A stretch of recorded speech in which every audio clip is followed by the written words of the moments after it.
I'm Pastor Aaron Harris, and in this video, we're going to explore the pros and cons of student loan forgiveness. When looking at student loan forgiveness, there are usually two camps of people. One group of people believes that there should never be any cancellation of student loans, and another group of people believe that everyone's student loans should be wiped away. Then you have a third group of people that believe student loans should be forgiven on a case-by-case basis. So let's take a deep dive into student loan forgiveness to see why some people are so for student loans being forgiven and why some people are so against student loans being forgiven. Initiatives like the National Defense of Education in 1958 and the Higher Education Act in 1965 really helped to make higher education accessible to all. The challenge with making college accessible to all and many jobs requiring people to have higher education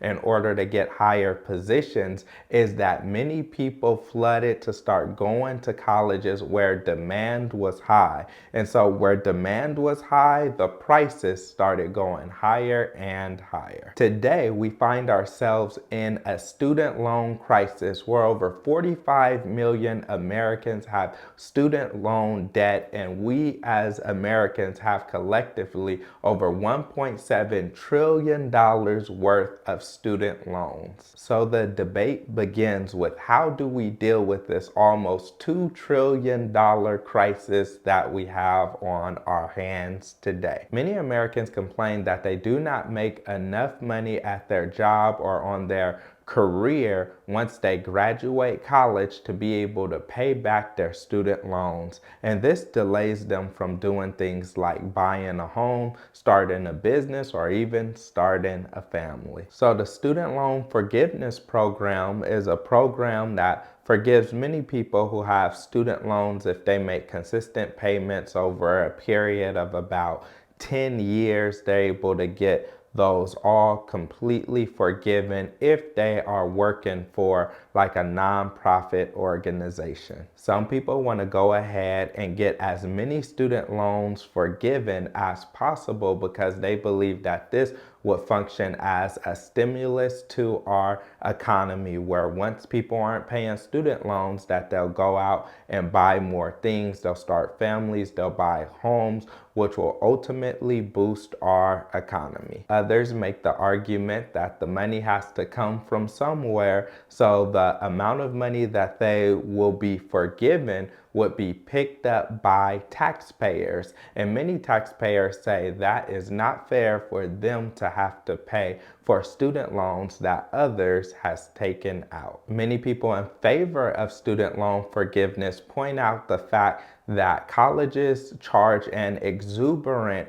amount of money that many people will never be able to go and pay back, especially if they're working for nonprofit organizations. And because of that, it's the duty and responsibility of America to come together and figure out how we could help people who got a college education, who are working hard every day to be able to achieve the American dream. On the other hand, people make the argument that if people have agreed and signed documents saying that they will pay back a certain amount of money, that you cannot just let them go and walk free without any consequences and just forgive all of their loans and all of their debt, because that would mess up our economy. I know for me personally, I've benefited from student loans, and I wouldn't have been able to finish college without them. I wouldn't have been able to get my 2 masters and my doctorate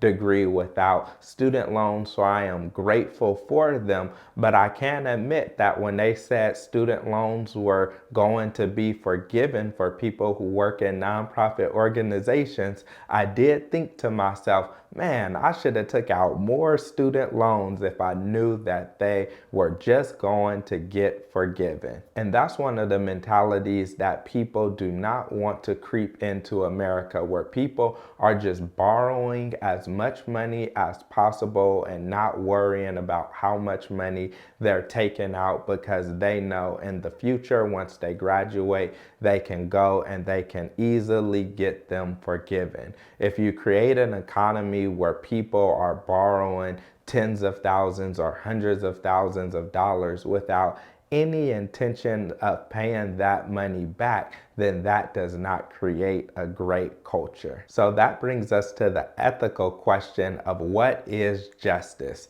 Is justice making sure that it is equal to all, where everyone who takes out loans has to pay those loans back?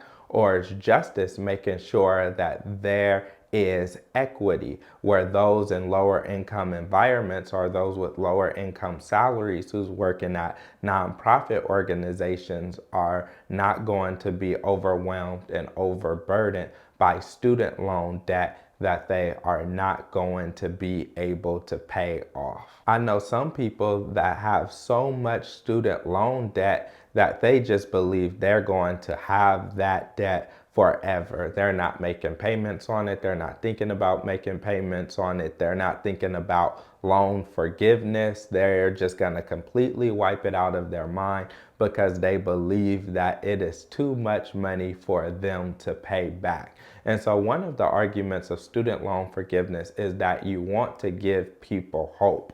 When you take away hope from people and they feel like they can never get ahead and they can never pay it back, then they start making really bad financial decisions that impact our whole economy in a negative way. My thoughts on the student loan crisis is that you have to approach it on a case-by-case basis.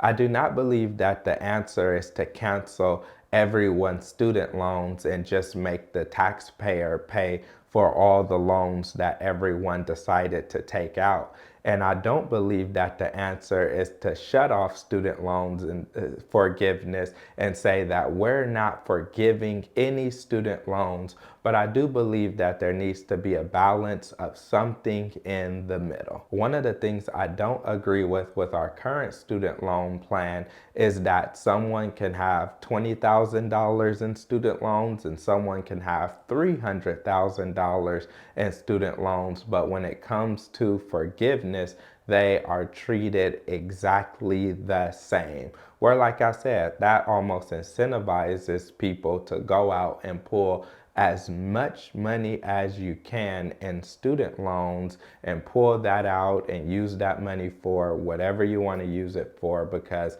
in the future it will just get forgiven anyway. Other reasons why people are against student loan forgiveness is because some parents saved every penny that they had and did everything that they could to be responsible so that they can put their children through school, only for the people who did not save a penny for their children to be penalized. So it feels like you're almost penalized for making a good decision. In addition to that, some people chose to go to an in-state college or a cheaper college because it was less expensive than the more expensive college, but then they're penalized because they made a smart and wise financial decision. But if your loans were going to be canceled anyway, then that decision may not have been the best decision that you could make. So historically on this matter and matters like this, Republicans have been against people receiving large student loan forgiveness because they don't want the taxpayers to pay for that, and Democrats have been more favorable for student loan forgiveness because they believe that it will help build the economy. And so the funny thing is, Republicans believe that the best thing for the economy is for people to pay back their student loans themselves, and Democrats believe that the best thing for the economy is for student loans to be forgiven for certain groups of people. So let me know your thoughts and what you believe the best thing we should do for our current student loan crisis. And watch the rest of the videos which is on this channel, which is all about financial literacy.